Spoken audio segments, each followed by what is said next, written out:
So Tucker Carlson recently claimed to have had a physical encounter with the demonic, a spiritual attack in the middle of the night, leaving claw marks like on his body, on his shoulders and on his sides. And then I had these terrible pains on my rib cage and on my shoulder, and I was just in my boxer shorts, and I went and flipped on the light in the bathroom, and I had 4 claw marks on either side underneath my arms and on my left shoulder.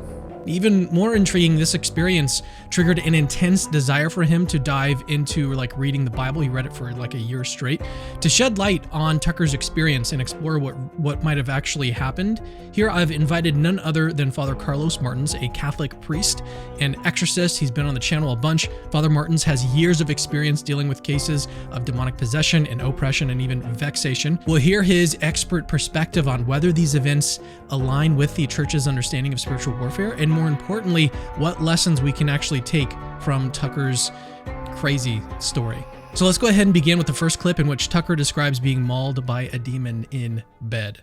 Do you think the presence of evil is kickstarting people to wonder about the good? That's what happened to me. That's what happened to you? Oh yeah, I had a direct experience with it. In the milieu of journalism or just? Nope, in my bed at night, and I got attacked while I was asleep with my wife and 4 dogs in the bed and mauled. Physically mauled. In a spiritual attack by a demon? Yeah, by a demon. Or by something unseen that left Is that right? claw marks on my sides, on my... So it left physical marks? Oh, they're still there. Yeah. So we'll pause there really quickly, and I want to ask you, how common is it for demons to leave physical marks on people in your experience? Well, if they decide to physically attack and they have permission from God to do so, they certainly can. It's not unusual for those who are experiencing a direct demonic attack. And that would be, such an attack would be what we call a vexation. Tucker Carlson appears to have been vexed. So a vexation isn't a physical attack from the outside, or it can be a mental attack from the inside, where the individual is attacked briefly. Claw marks, a coffee cup being thrown across the room, a painting falling off the wall, maybe a second one following, perhaps a third. They're brief physical attacks when they're physical. They can be brief bursts of anger at somebody, an embarrassing comment that you had no intention of saying, but they're over briefly. They're kind of instantaneous attacks, and they may never happen again. So this is an attack that has a discrete starting point, a discrete end point. It may repeat 2 or 3 times, but it's not long lasting. But so you've seen, in your experience, you've seen cases of people experiencing something similar, these sort of physical attacks that leave physical marks on their bodies. I know that there are historical accounts of people dealing with this sort of thing, but have you had any personal experience with this? Have you seen people with these sorts of marks? Have you seen them occur maybe while you were there? I know that there's reports of that type of thing as well. Absolutely. So I've seen them hit the victim in the course of an exorcism, for example, where on the arm, all of a sudden on the victim's arm, it looks like someone dragged a sharp nail just dragged it across the skin and cut it open. Like a sharp scrape across the skin, and you see the victim. This is not in the state of possession. You see, this is when the victim has access to his or her consciousness and body, and just winces in pain, and you look, and this welt opens up and it begins bleeding all along the scratch line, and up until that point, there was no scratch whatsoever. Myself in my office, I used the example earlier of the coffee cup because I've had that happen, where a coffee cup goes off of my desk and sails past my face and smashes against the wall. Those are vexations. It doesn't mean I'm possessed. It doesn't mean the room is infested. It's a brief, discrete attack that has a supernatural character. So obviously there's no physical cause that is attributable to this. And the only explanation is a preternatural cause. And all of these that I have seen have been in the context of either an exorcism or someone who is experiencing demonic attack habitually or someone who is working against that attack, like such as an exorcist as myself. All right, so in the next clip, Tucker mentions how he saw like bleeding marks on his body and on his shoulder, and he says he didn't like have any long nails, so like he doesn't think that it was self-inflicted. It's very interesting stuff, obviously. But before we get to that clip, Father Martins, I understand that you've got a new book out that's available right now for pre-order. Can you tell our audience a little bit about this new book? Sure. Yeah. So my book is called The Exorcist Files, which is the same name as my podcast, but it is very different. It's much more thorough and exhaustive. What Tucker experienced here is what we would call a vexation. So an attack from the outside, a momentary, brief physical attack. A collection of vexations within a place would be what we call an infestation, like a house infestation, an apartment infestation. Going up from that attack, is that level of attack would be a collection of internal vexation. So a vexation could have a physical character to it, like what happened to Tucker, or it could have a mental character, such that for a brief momentary instant, you snap at somebody that you had no intention of snapping at. Your patience is suddenly exhausted. You make a crude, maybe obscene comment to someone and you had no intention of doing so. This is not habitual. This is a brief momentary thing. And you wonder, like, where did that come from? A collection of those would be an oppression. When there's both at the same time, both mental and physical, you've got an obsession. So a great part of your person now is not under your control. When the consciousness is also taken over, then we call that possession. So there is the demonic hierarchy. And I go into much more thorough detail in the book about this. The book is available through any major bookseller. You can see the links at my website, fathercarlosmartins.com. That's father spelled out, Father, carlosmartins.com. Yeah, and I would definitely recommend that you guys pick up that book. It is very important that more people have a very grounded basis for what you're hearing. I mean, what we're covering today is pretty crazy, right? And we want to give people materials, resources, so they can really understand like what's going on, especially from a good Catholic perspective. So, but let's now turn to the second clip, as I mentioned, from Tucker, in which he explains these sort of claw marks that were left on his body. Was your wife terrified? I know you were. I wasn't. I was totally confused. I woke up and I couldn't breathe and I thought I was going to suffocate, and I walked around outside, and then I walked in and my wife and dogs had not woken up, and they're very light sleepers. And then I had these terrible pains on my rib cage and on my shoulder, and I was just in my boxer shorts, and I went and flipped on the light in the bathroom, and I had 4 claw marks on either side underneath my arms and on my left shoulder, and they're bleeding. Wait, they were bleeding? They're bleeding, yeah. No, they're actual claw marks. And I sleep on my side, so I wasn't clawing myself. I don't have long nails. And they didn't fit my hands anyway. But yeah, that happened. Yeah, so he says that they didn't fit his hands. He didn't have nails. He was sleeping on his side, so he couldn't actually reach around and like claw himself. Does that indicate to you that it couldn't have been from maybe even the dogs? He's mentioned that the dogs were on the bed. Could it have been himself? Like, could he have, accidentally scratched himself and just not been aware of it? Is demonic vexation the only possible explanation here? What are your thoughts? I mean, assuming that Tucker Carlson is being honest, right? Assuming all other things being equal, then what he states, I think, is reasonable. The fact that they don't fit his hands, he didn't do it to himself. The dogs didn't do it. His wife didn't do it. They were all still asleep. I think if you're going to take that at face value, I think the only reasonable explanation is the fact that you had a vexation. Now, maybe for me, that's easier to believe than for most people, because this is the world in which I have functioned. So the fact, look, it took great courage, for this man, for Tucker Carlson, with the profile that he possesses, to go on the internet and say this and risk looking like a fool. And to many individuals, he will absolutely be a fool for having done this. This is saying something. So I think we have to take him at face value. Now, the fact that the devil, again, all other things being equal, looking at this as a vexation, the fact that the devil made the claw marks a different size than Tucker's own hand, and the fact that The other individuals in the house were kept sleeping. In other words, this was a soundless attack, is him leaving his very calling card and saying, there is no other explanation than me. So he's leaving no doubt in Tucker's mind. And you can see in that man when he's talking, there's no doubt in his mind what happened. The devil is doing that very thing. He's letting him know, I'm here and I've got my eyes on you. And why does he do that? Well, there's a psychological scrutiny then that you are subjected to. The fact that you have these preternatural eyes of hatred focused on you, he's aware of you. He's letting you know that he's aware of you, that you're on his radar. That's an unnerving thing. All right, so in the next clip I've got pulled up for us, Tucker describes realizing that it wasn't just a dream because he saw blood, like literal blood on the sheets. And then he called a friend of his, an evangelical Christian assistant, for some guidance on this. And so now the reason why I've invited you here, I want to get some guidance from an exorcist on this ourselves. But let's watch this clip. What was the next day like?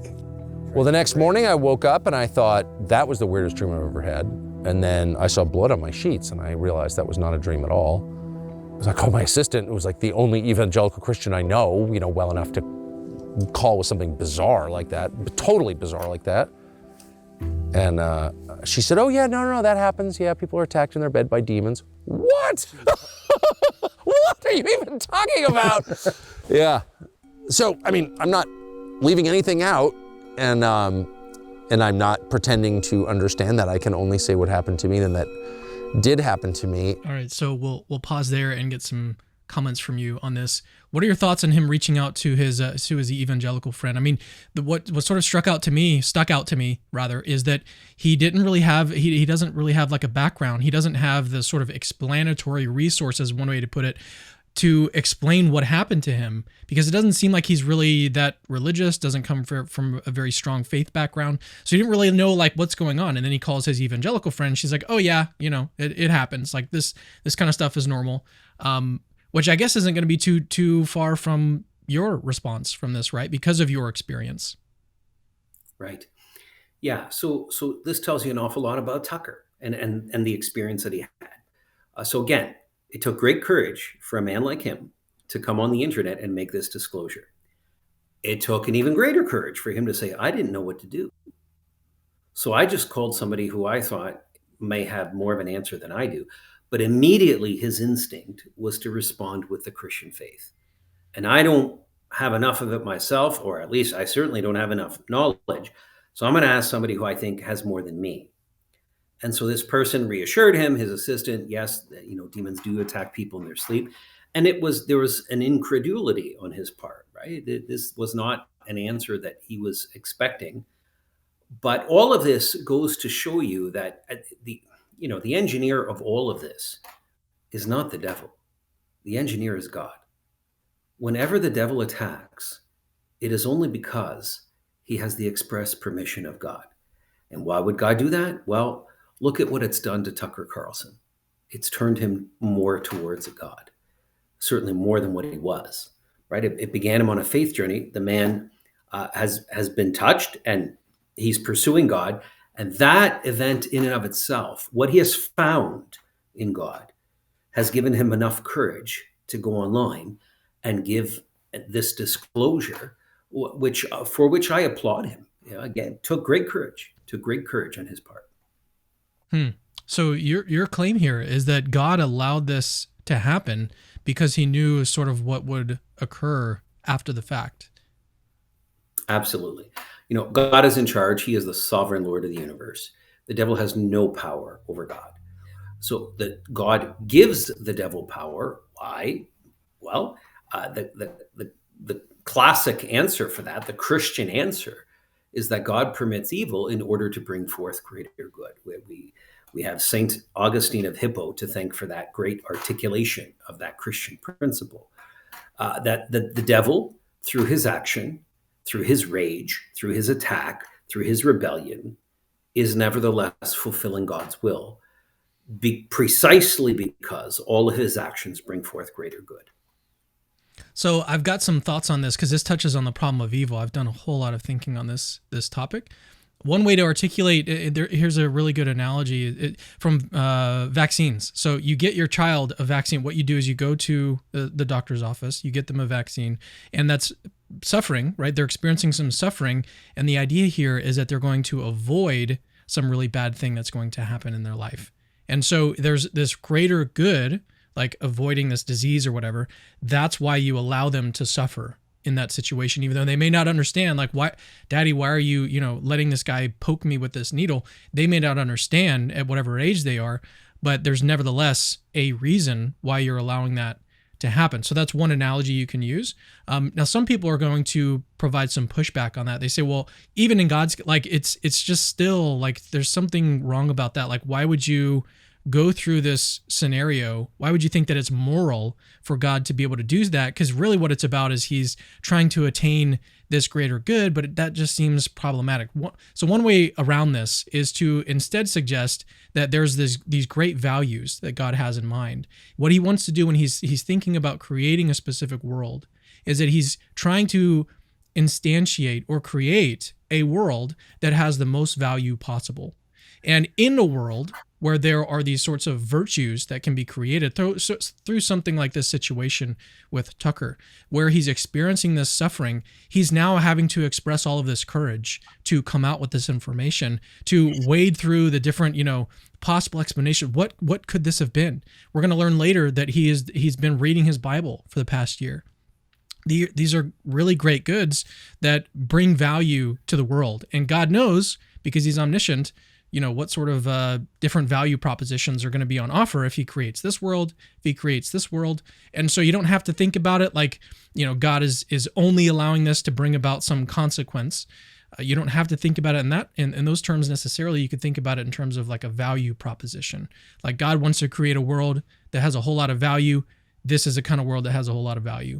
A world in which there are trials and tribulations, and people can go through things, learn things from them, and those things that are produced are really great goods, and they add value to the world. What are your thoughts on those two things that I just explained there? I think the analogy helps, but it certainly does help, and I think what you're getting at, Cameron, like I what you're describing is that God created a moral universe where it is possible to choose good and possible to choose evil. For there to be any meaning at all, there have to be those two possibilities. Otherwise, there is no meaning. Otherwise, we are reduced to robots who function in the way that we are programmed. Remove free will out of the equation, and you have automaton. You have robots. So for there to be meaning at all, objective meaning beyond the meaning merely to God, for you and I to understand and possess meaning, for you and I to learn, for you and I to come to an understanding of goodness, we have to have the possibility of rejecting things, including that very goodness. All right? So God has constructed the universe to be a moral universe, and that opens up the pathway to meaning. And in the course of that, God has given us free will. Whenever he gives a gift, he doesn't take it back. It's part of our human nature. He gives us everything we need. He equips us to choose the good and reject the evil. And so then he leaves it for us to do that. In the course of our making those choices, we will make wrong choices, and we learn from them. And we come to a point where we gather meaning, and we compare it to lack of meaning, and the choices of good and bad are presented to us. Tucker Carlson is exhibiting that very thing. This man is a consummate professional. When you see, he's an amazing interviewer. He thinks lightning fast on his feet. Like, his intellect is a gangling gun. When he's able to absorb a point, see its implications, and choose one and make a reply or retort, or jump off of that point and ask a question that is going to be consummately intelligent. And so for that man to come forward now and say something like, well, I had this mystical experience. This is not unusual. Humans have this. They come through different ways. This is the way that it came to him. But it gave him pause. It set him on the road to learning about God for a year and a half. So that it didn't have a 5 or 10 minute effect on him. nor even a 4-week effect on him. He spent a year and a half reading the Bible, and it changed him. So I think we need to listen to the man's experience. And this has to factor in when we evaluate this experience, because this is equally important to everything else. And we do this in other contexts. When you study an artist, for example, why did he paint this painting at this time and in this way? We look at the broader picture of the artist. Where was he in his life? What was happening to him emotionally, economically? What was happening to him at the level of his own psychology? I think we have to give that due diligence to this experience that Tucker Carlson had. I did have a problem with one of the things that you said earlier on, because you were talking about free choice, and my immediate thought was, and I know that skeptics are going to bring this up, is, well, what about heaven? Because there's no like free moral choice in heaven to choose bad, to choose wrong things in heaven. Oh, there is. I beg your pardon. Oh, yeah, absolutely. Absolutely. Okay, absolutely. What is your... But the good is presented to us in its consummate form. Okay, so that's your view. Okay, I love that view, actually. All right, let's turn now to our next clip, where Tucker says that the attack spurred a sort of strong desire to read the Bible. Let's watch this one. And then I was seized with this very intense desire to read the Bible, which I then started without any study aids or anything. I bought a Bible that didn't have any. I'm not interested in editorializing in the Bible. I just want to read it and see what's in there myself. So yeah, one really interesting thing about this clip is that he mentions that he went immediately to the Bible. He says some other interesting things, like he didn't really want to read commentaries at first. We can talk about that maybe. But the thing I want to focus on is why do you think that he immediately went to the Bible, especially since we learned that he didn't really have this strong faith background? Well, it was exactly that. He didn't have a strong faith background, but that attack hit him as a demonic attack, right? So he knew that he was targeted. No one else in the room was targeted, and nothing else was targeted but he alone. He was singled out. I'm in the crosshairs of the enemy, and I don't have the resources to face this attack. So he went into the direction where his mind and heart immediately led him, to the Word of God. So I need something that only God can give me. I need to pursue him.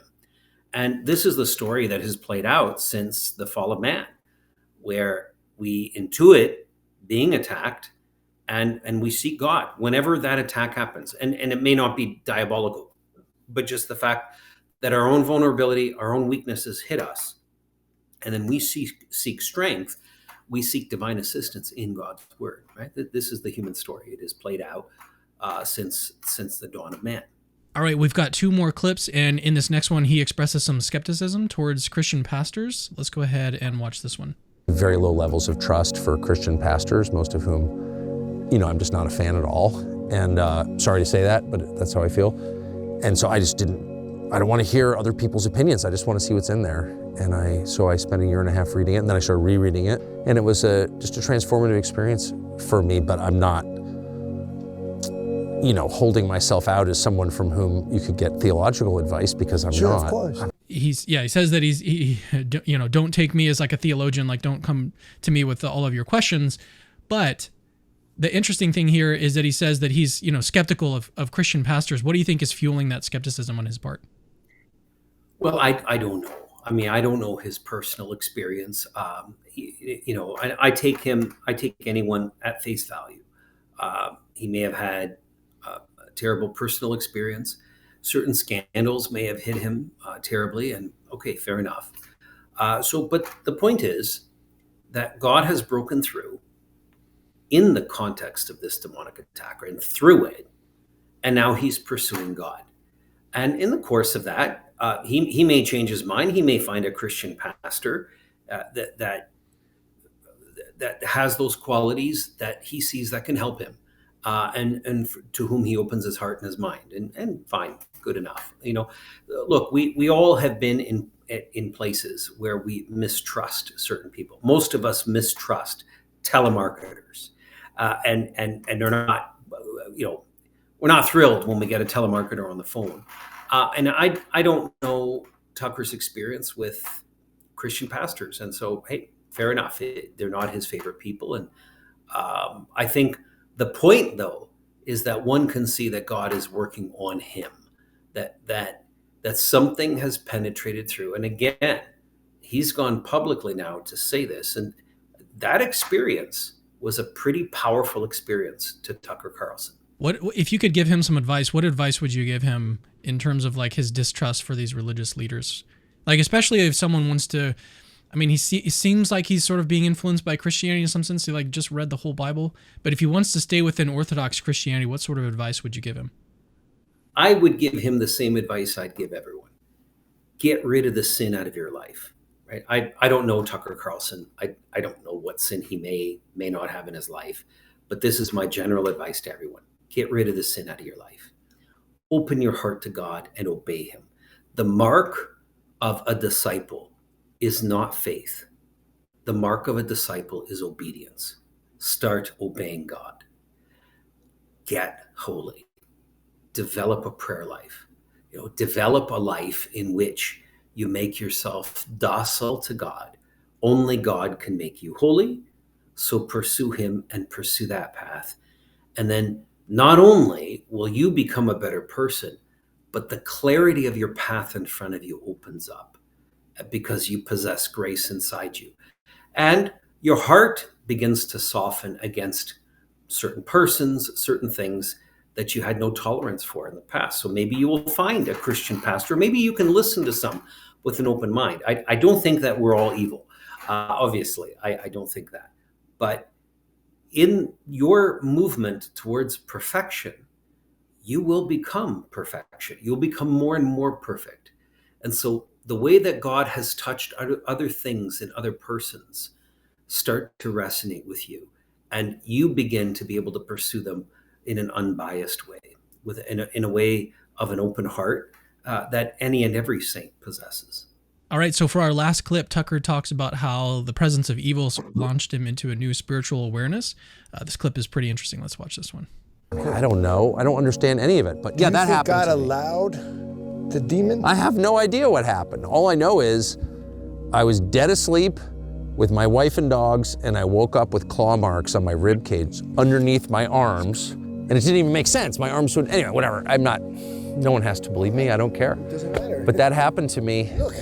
I actually like this. We'll continue watching this clip, but I actually like that it makes it seem like he just is reporting what happened to him. So I think this actually increases the credibility of this account. And so I just was like, wow, that's real. Whatever that is, I'm even not sure what it is. It's but very real. And so then that presence of that evil launches something.